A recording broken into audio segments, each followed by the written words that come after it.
in our lives if we can just go, okay, I don't like this.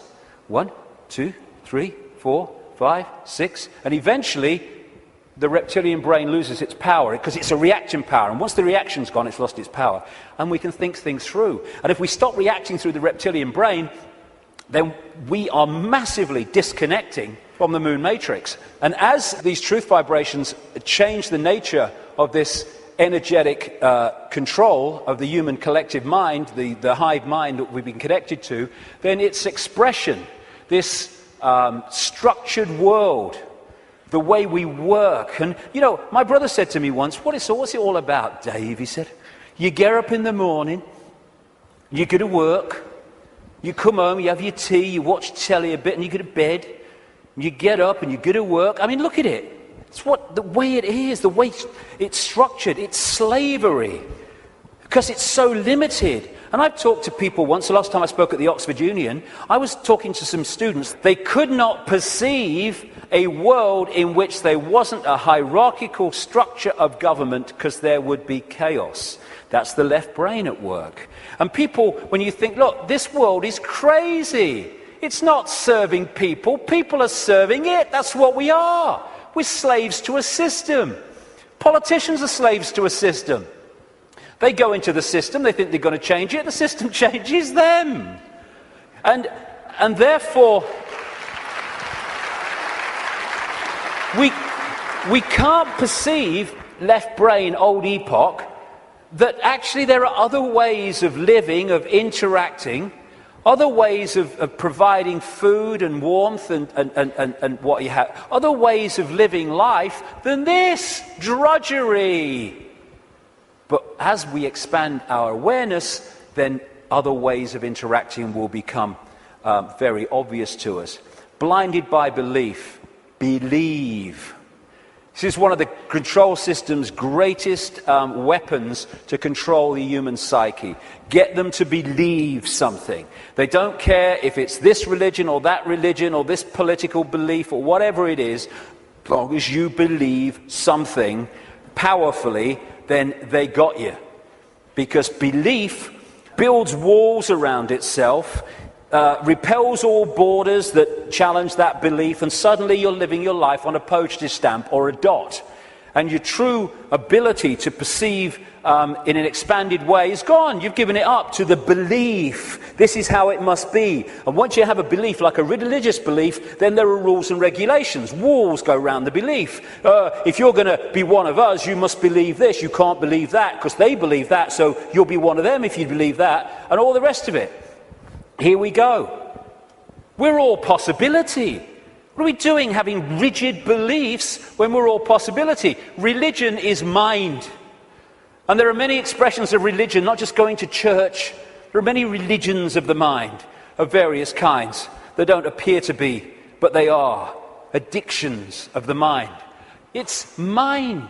You must believe this. There is one possibility. What's that saying? There is one possibility. That's how mind thinks.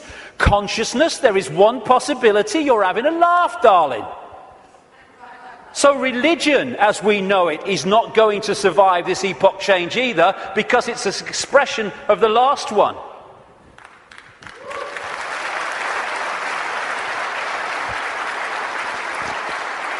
These are people in a hypnotist stage show who've been told that they are religious believers. There's so many religious believers who are like that. There's so many prisons of the mind, religious belief, racial belief. I'm in a different spacesuit to you, so I'm better than you all.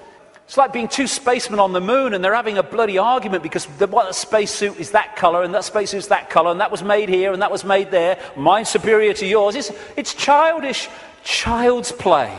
And by the way, it's not just white people who are racist. It's a mentality that can manifest through any race. And you have racism all over the world. It's not a racial belief, racism. It is a mental mind state. And anyone that thinks they're superior to anyone else because of their body computer state or color or whatever is controlled completely by mind and ignorance, political belief, self-identity belief. I am Joe Public, I'm little me. All these things will go and have to go if we're going to open up to the truth vibrations, because they are all about limitation, all about little me. And as researchers have shown, when we have rigid beliefs, the brain fires off the neurons in a specific network. And what that does is filter reality, decode reality, in line with the way those neurons are firing.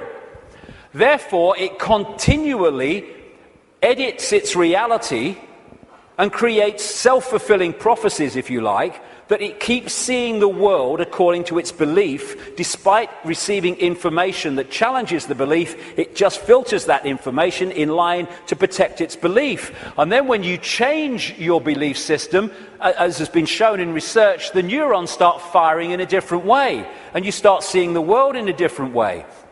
If we can get to a point where we open our minds without belief, we come from a state of knowing, all-knowing consciousness rather than belief from mind, then we open up the range of perception and understanding and awareness well beyond anything you can access if your brain is firing off in this symbolic way, limited by rigid belief, whatever belief that may be. When we open our mind to consciousness, everything changes. And to do that, I would suggest we need a blank sheet of paper. You know, it's not about learning anything new. We're all knowing if we can access that level of ourselves. It's unlearning the programming that has kept us from that level of awareness that we truly are. And therefore, because we're dealing with all possibility at the core of our being, that's what we are, we need a blank sheet of paper. All preconceived idea needs to go. All preconceived belief needs to go.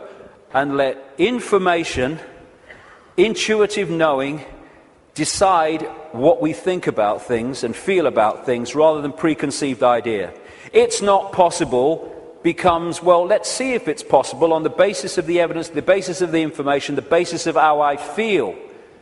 And then suddenly we're not saying, no, that's possible, I'm going to shut that out by reflex action. We're going to look at it. And when you do look at it, as I know from experience, what seems to be crazy to start with starts to take on very profound dimensions. Because we're all possibility. And if we're saying only this is possible, only that's not possible, we're not operating at the core of our being, which is all possibility. We are editing things. We are limiting ourselves. We are entering the realm of mind. And it's a time to choose, in many ways, between the head, the intellect, not that he doesn't have the part to play, it does, it being the governor, and the heart, knowing, intuition. What changed my life more than anything else was 20 years ago when I decided that if I was ever had a decision between going with my intuitive knowing, which we feel here, funnily enough, in the kind of heart chakra area, and my mind, I was going to go with my head, I was going to go with my intuition. And it changed my life and has allowed me to follow this path, because I can tell you over the last 20 years, there have been many times in the early days, not for a long time, but in the early days, when my head was going, you're going to say what? You're going to do what? You must be joking. Not in my lifetime. But I thought, no, I feel to do it. I went with it. And as a result, you follow this energetic path through intuitive knowing that's been laid out. And what happens, because intuition, knowing, is coming from another level of awareness beyond five-sense reality, it means that to five-sense reality, general world, some of the things you do when you follow your intuition are seen as, I think I'm possibly an example of this, are seen as crazy and mad and lunatic and dangerous and all that stuff. And what happens then when you do that and you get that reaction is that the head kicks in, the mind, which wants to protect its preeminence that it's had up to this point, puts its arms together and says, see what happens when you don't listen to me, see the trouble you've got into? And it's like, okay, and you come back into mind. But if you stick with it, and you take what comes as a result of expressing your uniqueness and expressing your intuitive knowing, then eventually things happen, good things, great things sometimes, that happen not despite what you did and the reaction you got, but because of it. And then the mind, the intellect, looks at this and says, well, hold on a second. It might get you into trouble, but eventually it works out. And what happens then is your head and your heart, your knowing, your intuition come together. And the war stops. We become whole again, where mind serves consciousness instead of serving itself. And it's years and years, I say this honestly, since my intuition and my head have had a problem.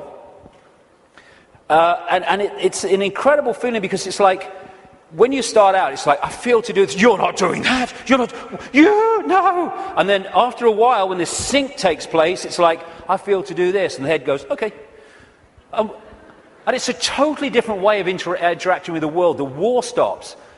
And this is open to all of ours. But the first thing is what it is.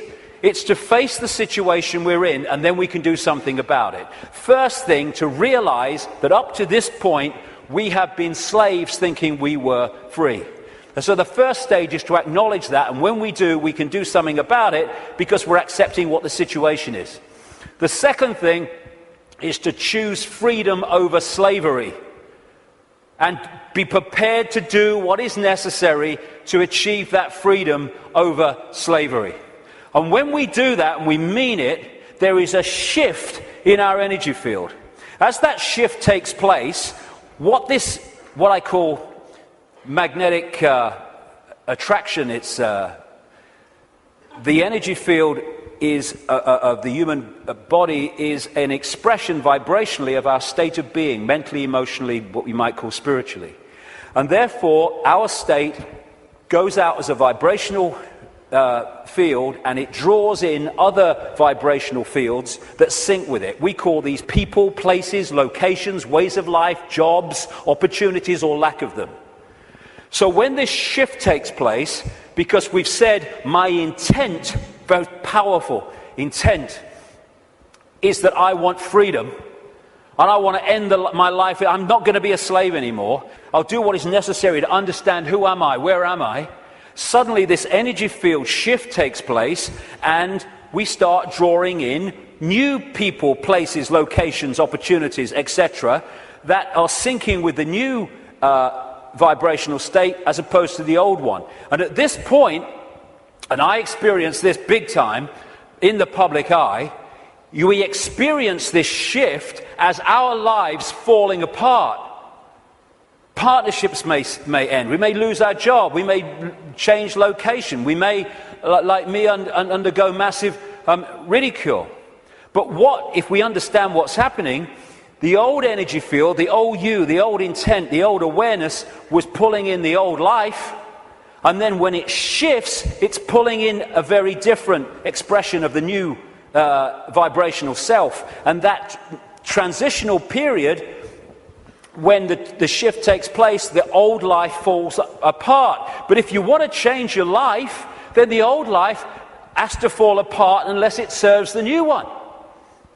So when we choose freedom, the transformation can be challenging. It's easier now because more and more people are going through it and we're beginning to understand the process.